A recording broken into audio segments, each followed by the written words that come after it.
Alright, I know I made a lot of videos today. Again, it's still the yard site of the Berach Moshe, and I found a very beautiful teaching on this week's Parshas Acharei Moshe. In Leviticus, it talks about the laws of Yom Kippur, the Day of Atonement. And it says, V'shlach bi'adish itim et bara, that they sent the scapegoat out with a kid out to the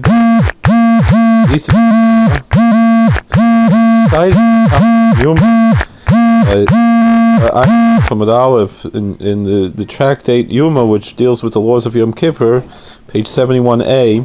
Zasi Mishaleach Matzah B'Shuk L'Chayin Gadol. I'm a Ishi Chayin Gadol Asinu Shlichuscha. So when this person who is sent, he comes back to the high priest, the Chayin Gadol. He says, "My master, the high priest, did your shlichus, we performed the mission that you sent us on." So that's if they found the Kohen Gadol in the street, they would tell the Kohen Gadol, "We did your service." But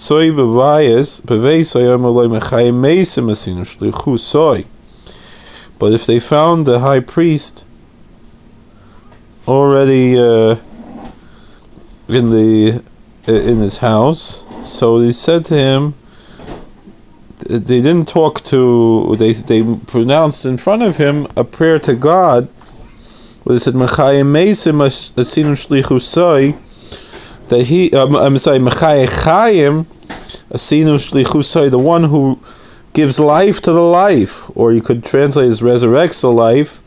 I mean, the literal meaning is gives life to life. We did his shlichus. We performed the agency that he sent us on. So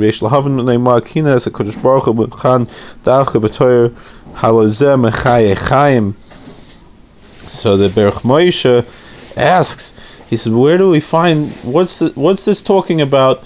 That we are calling God the one who gives life to the life," or maybe we could even translate it as who resurrects the living.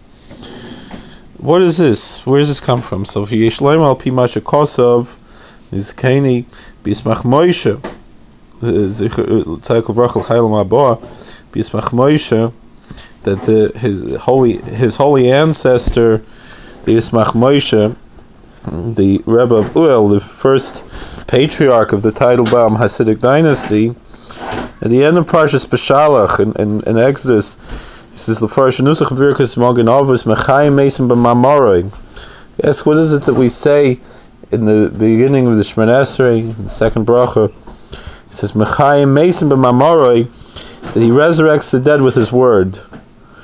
What is that? We say that in every Shemoneh Esrei. What does it mean? So the Yismach Moshe explains, "Ki ishi Yisraeli hamispalo Hashem nafshi yotze b'davroi megoydel dveikus lavasi yisbrach shemoy."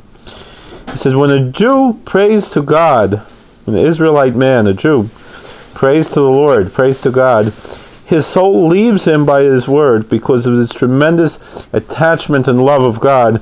A person really should die. He should leave this world. His soul should leave his body. And he says a real pious Jew, when he prays, that's what happens.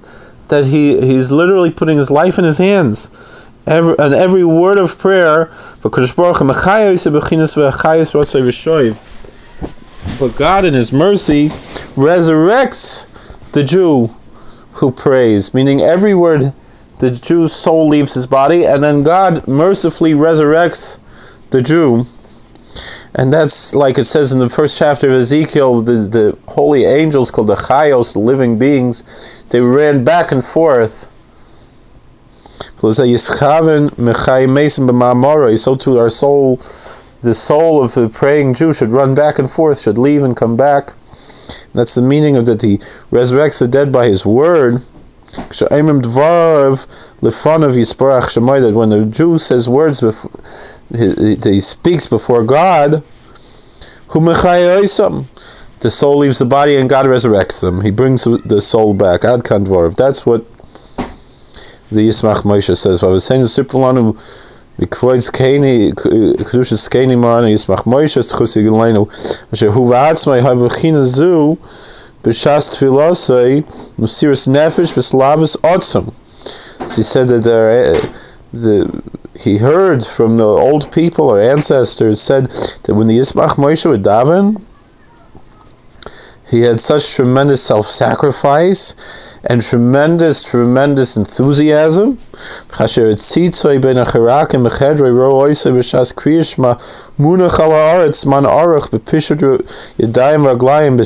His pashtus agashmi such a shav ruchayolav that when he said the Kriya Shema, when he said the Shema Yisrael, that the people would peek in through the window and see how he would prostrate himself on the ground, spreading out his hands, his arms and his legs, and totally removed from any physicality until his soul came back into him. Meaning it was almost like he actually left, his soul actually left his body during the prayer. The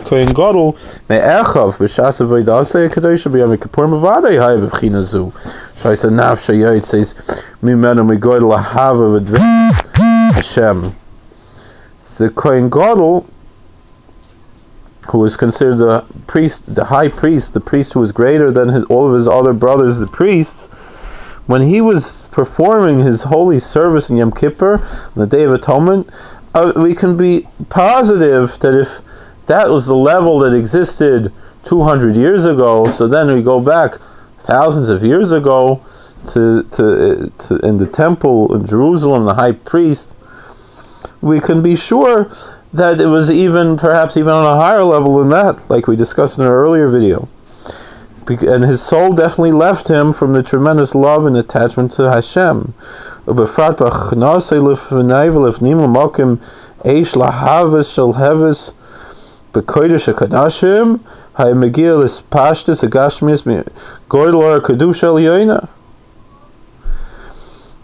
sure, when he came in before and inside to the place of the fiery fire of God in the Holy of Holies, which he only went in, the high priest went in once a year.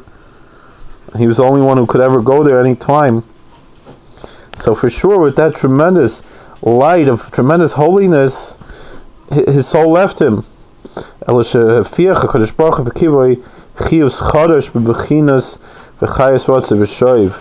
But God brought back into him a new life. God blew into him a new life in this level of the chayas ran back and forth. In order that the Kohen Gadol could finish his divine service. So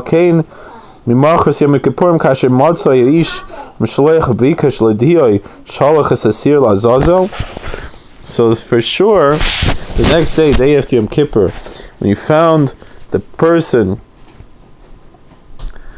who was sent, and he wanted to let him know that he sent the scapegoat Azazel.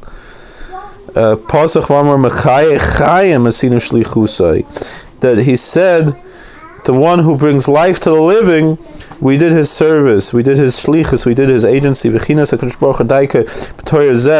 And specifically, he called God by this title. That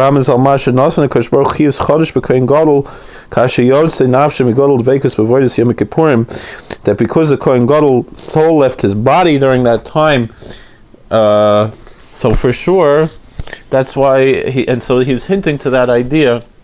And we could say it's very interesting because many of the Kohanim Gedolim were considered unworthy of their position and of their office, and they actually died in the temple in the Holy of Holies on Yom Kippur. Every year the Kohanim Gedolim would die in the second temple. So perhaps what we could say is that even those Kohanim Gedolim who are not worthy of their level of what they did, they still experienced the same hispashtus agashmius, and it was really a holy experience that the Kohanim Gedolim had, but because they were unworthy, they did not have their souls returned to them, as opposed to the Kohanim Gedolim who are tzaddikim who did return, and like we spoke many times about Rav Chanina Skana Kohanim and others. All right, thank you for joining us, and